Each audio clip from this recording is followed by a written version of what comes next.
Yeah. And then on the other hand, you say that hadith are used in Sufism. And that's also counterintuitive because we're used to thinking of law and mysticism as being totally opposed things. But here we have these two fields, Sharia and Sufism, law and mysticism, both operating from hadith. The role of hadith in Sufism is extremely important.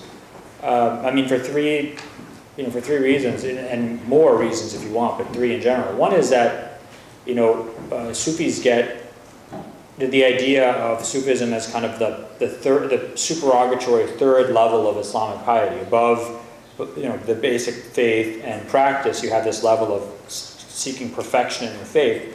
This comes from hadith, the hadith of Gabriel, the famous hadith of Gabriel.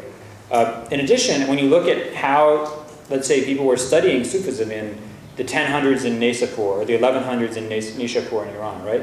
They're doing it through a Sulami's 40 hadith collection, 40 hadiths on Sufism. So he collected 40 hadiths that he think give you some of the basic ideas of Sufism, and this is the book that people are using to learn. If you look at the books that scholars were transmitting, this is kind of like the textbook for Sufism.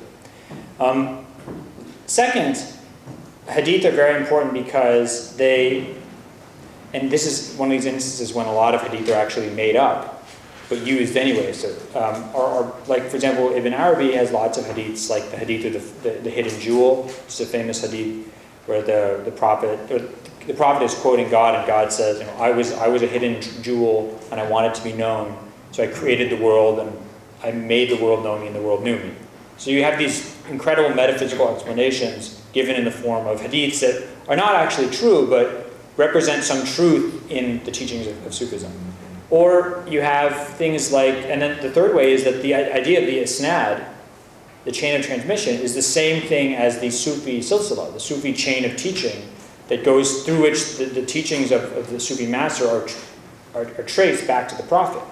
And when someone wants to come and criticize Sufism, they say, well, your isnad has this break in it, or these people didn't meet, or these people, Ali ibn Abi Talib never met Hassan al-Basri, or something like that. So the hadith criticism then becomes a tool for criticizing Sufism, or intra-Sufism criticism. And you see a lot of the most active sort of hadith criticism today is done by different Sufi brotherhoods criticizing each other's chains of teaching. So then what exactly does an isnad do? Is it like a series of footnotes, or is it something more? Oh, it's much more important than footnotes. It's core to the science of hadith. It's core to the... Not only that, it's core to determining if something is reliable or not. If something is going to be reliably traced to the Prophet, or to any figure. Not just a prophet, to a scholar, or a judge, or a theologian. The second is that it creates the real sort of ethos and spirit of the Islamic tradition. The Islamic tradition is one of a chain of transmission that goes back to the Prophet. Everything, whether it's books of law, you have to have a teacher who taught you law, and then he learned his book law from someone else, and he learned his from someone else from a Shafi eventually, who learned it from Malik, who learned it from the major scholars of Medina, who learned it from the companions of the Prophet in Medina, who learned it from the Prophet. So everything has to have this genealogy that goes back to the source of all knowledge, which is the Prophet. And that seems to be very counter to, very similar to medieval Christian and some early modern Renaissance views on knowledge. But the kind of things you can see with Descartes, with the lone genius cutting himself off from the whole world in his kitchen, and then out of his own noggin discovering everything, no transmission at all. That seems to be a major difference. That is a big difference, and that's, I think, one of the... the Christian scholarly tradition, the Jewish scholarly tradition, the Islamic scholarly tradition are very similar until the Enlightenment, basically. And but even in the Western scholarly tradition, to this day, like when I got my PhD, I had to have my PhD read by and approved by scholars who had had their PhDs approved by and read by scholars who had had their PhDs approved by and read by scholars.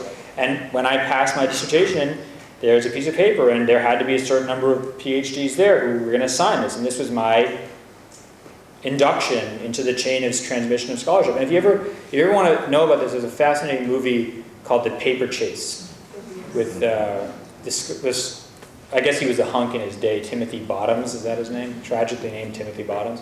But it's all about this guy studying in Harvard Law School, and he's sort of obsessing with his teacher. And he goes into the notes, he finds his teacher's notes, and he's looking through them, and he says, here it is, the timeless transmission of knowledge from teacher to student.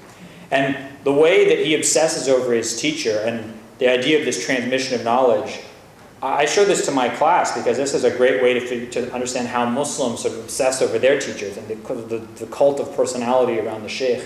I don't know if this is just a movie version of law school. I've never been to law school, but we have these same things in our tradition to this day. But you're right when you say that then you do get this idea. Once you say that reason, the sort of flood of skepticism in European thought in the 1600s, or the 1500s, 1600s, that leads to people like Descartes, who just say, okay, the only way we're going to overcome this skepticism is by getting rid of all tradition and going to the very foundations of reason, and then building up again from there, and I'm going to do it on my own. That idea is, I think, not found in pre-modern Islamic tradition. So how has this sort of post-Christian turn in the West, in sort of radical skepticism or radical doubt about religious documents, kind of a rejection of the idea of transmitted knowledge, and then this great skepticism about hadith, how has that affected the Muslim world? It has a big effect on the Muslim world because, first of all, especially in the early 20th century, Muslim scholars, a lot of Muslim intellectuals, many of whom had religious scholarly backgrounds, were quite understandably impressed by the sort of Western European accomplishment, both socially, politically, militarily, and educationally. And they sort of felt that this questioned a lot of their tradition, which they then saw as stagnant, as backward, et cetera, et cetera. And so they took the same approaches that the Europeans had used in the study of the biblical tradition and the classical Greco-Roman tradition, and they applied it to their own tradition, and they came up with what they thought were shedding light on centuries of misunderstanding, right? At least in their perception.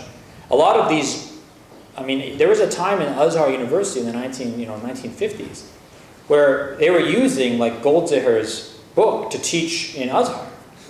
At least one sheikh in Azhar was using Goldziher. Ignaz Goldziher is a famous Hungarian Orientalist, died in 1921, who wrote very formative criticism of hadith. And so this stuff was really being brought into Muslim educational systems. And that's one way of influence. And the second way is that, you've got the idea of non-ulama intellectuals. So people like, Muhammad, either like Taha Hussein, or like Muhammad Shahrur in Syria, or like Nasser Hamid Abu Zaid in Cairo, or like I don't think Abu Karim Sarouche is a good example. He's probably more of a, would you say he's a Ahund? Is Abu Karim Sarouche, was he originally trained in, no? Yeah, training. Okay. So, you have this idea of extra ulama intellectuals. And these people come out of the education system set up in Muslim countries to mimic or mirror Western educational institutions. So they also have a huge impact on Islamic thought. And what's sort of the relationship between the imbibing Western criticism of hadith and the rise of Islamic modernism? There's a big influence because Islamic modernism is really a movement of people who buy into the idea that the Islamic tradition needs to be re-examined in a very deep and profound way. So people like Fazl Rahman, people like Sir Sayyid Ahmad Khan, people like Ali Shariati, people like Fatima Mornisi, people like in Egypt Mahmoud Abu Raya, who said that we're really going to upturn a lot of the assumptions, or overturn a lot of the assumptions of classical Islam. And in fact, maybe even flat out accept the very critical conclusions of Western Orientalists. they were building on this new, the idea that things had to completely change. So if you read the works of Fazl Rahman, which are excellent works, but I mean, he accepts the criticism of hadith by people like Goldziher. The idea of sort of going back to the Quran alone, this, a lot of people think this is the right approach. I'm not trying to shut those people down, but I'm saying that that idea of going back to the Quran alone is something that didn't appear in Islam, had been completely extinct in Islam since the 700s. And as part of this this development, it's interesting how you talk about Salafism and going, in some way, having the original, all these different schools having the same principle, but then it diverges, becomes two different kinds. So you talk about modernist Salafis and traditionalist. Yeah. Can you talk about that difference in how in their approaches to hadith? People a lot of times refer to so when people say Salafism, they oftentimes referring to two different phenomena that are interrelated. One is the movement that came out of in the 18th century in places like Delhi, in Yemen, in Central Arabia, in what's now northern Nigeria. There were these revival and reform movements that believed that basically the Sunni Muslim world had gone astray. And it had gone astray because they'd gotten accepted cultural accretions of local religions, they'd been too entranced by Persian mysticism and Greek logic, and too obsessed with their own school of law and gotten away from the original Quran and the Sunnah. And so they had to go back to the Quran and the Sunnah, especially through hadith. So these movements refer to themselves as Salafis, going back to the idea of the Salaf, the original pure Muslim community.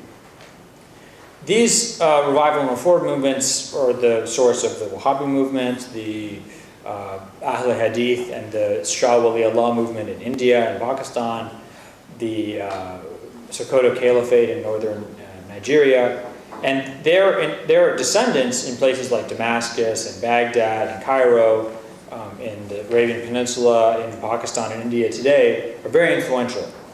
But there's another movement that's often called Salafi as well, which is the modernist Salafism of people like Muhammad Abdu, who was the Mufti of Egypt in the late 1800s, who died in 1905, and also his student Rashid Rida, who died in 1935, and who was originally Syrian, but studied with Muhammad Abdu. And these scholars and the sort of traditionalist Salafis that I talked about before, they interacted with one another and influenced one another, but they have two different approaches. The modernist Salafis are really responding to the West, and sort of when they say we need to go back to the original Islam, well, what they discover is that the original Islam is actually a very modern Islam, which is convenient. And whereas the traditional Salafis don't really care about what the West has to say, since the people in the West are so far gone anyway that why do you care what they think? Why do you care about being influenced by them? So they're totally two different focuses. Now, speaking about the words West and Islam, it's very common just to assume that Western and Islamic is a dichotomy. Your name is Jonathan Brown. That's true. And so you're in both worlds. Is it possible to be Western and Islamic at the same time? Well, there's a great principle in Islamic thought, which is al-wujud khayr dalil ala al-jawaz al-aqli. If something happens, it's the best indication that it's possible. So you can talk about whether something's possible. But if it's right in front of you, then yeah, the answer is it's possible, right? So, I mean, unless I sort of rip into two pieces right now and crumble, I'd say it's possible to be Western and Muslim. The question is, to what extent are you being a good Muslim or a good Westerner? And to what extent is that identity sustainable beyond whatever bizarre, dispensation of humanity I am, or you are, or we all are as people who live in the West? And that's a question that is, I don't know the answer to. I don't know if you can really be Muslim and really be Western in the way that it's understood today. I think that's a very tough question. That's a very tough question to answer. And can you elaborate on that? Sorry, what? Can I elaborate? Elaborate on why it's tough. Definitionally, if it's hard to be at once both Muslim and Western, where might there be tension? Well, I mean, I just think about things like, we can sit around and talk about how you define the West, and that's a huge question. But let's just take what the West, I think, really means. If you're in America, what is the West that's bombarding you and creating you? And I think of things like, you can do anything you want, you just have to believe, or just believe in yourself. Or I remember there's this one movie. I'm obsessed with movies, so I always watch movies. I think this is really the window into the culture. So there's this movie called Serenity, and in it there's this one preacher. It's set in the future in space, and there's one preacher who's telling this guy, you got to have faith. And he says, I don't believe in God. He says, why when I talk about faith, you always think I'm talking about God? You just have to have faith. You just got to believe in something. That just believing like you can be like Mike. You can become a basketball star if you want. And it's part of the sort of capitalist engine that just drives us really, really hard. It revs us constantly. And it leads to tremendous accomplishment. It really does drive people to excellence, but it also burns them out. It also, not everyone is going to be like Mike. There are going to be a lot of failures, and you're going to fail, and you can't do anything you want. And everything comes from God. And if you're not humble, you're going to you're going to crash really badly at some point in your life. So I think this is one of the big kind of contradictions between accepting the Western ethos and being a Muslim. And I don't know if you can really thrive culturally in this country if you don't fall on one side or the other of that tension. That's just, thinking off the top of my head right now. And that tension, also exists very much on the Christian side. What's interesting is that people talk about West versus Islam as if the West were unified. Yeah. Before 9/11, you had plenty of Christians wondering, is Christianity compatible with modernity? Plenty of atheists wondering if modernity is compatible with Christianity. So maybe the question should be, which part of the West you're talking about, which part of Islam you're talking about? Yes, I completely agree with you. I remember when I was when I first joined the faculty at the University of Washington, I was, my first year as a professor, I was terrified. What would people think if they knew I was Muslim, and would they want to work with me? They respect me? And I remember I was in Uzbekistan on a trip for the university, and I was with another professor, and we were driving in a taxi from Tashkent to Samarkand. And, it was almost like we both came out of the closet religiously. He said, I'm actually a Presbyterian minister. I said, I'm Muslim. And we were both so happy because we were so sick of just being dumped on for being religious. A lot of people, may be familiar with environments where making fun of religion is just okay, and it's not okay. And to meet someone else, and it didn't matter if he was Christian or was Muslim. It matters we were both religious, and that was something that was very important in common between us. And I think that you're totally right to say that it's not about Islam and the West. It's about the sort of modern and postmodern and faith and religion, and the idea of transcendence and revealed religion. Are those compatible? Yeah. So this is from Hadith, Muhammad's Legacy in Medieval and Modern World, and as I think you were successful in your intention making this a one-stop book. This pretty much covers the whole subject and has beautiful, very, very handy charts. And there are some very good jokes. Yes. It's as dramatic as you can get and still be an academically respectable book with all the footnotes. So we'll open up the floor now to questions from the audience. Yes.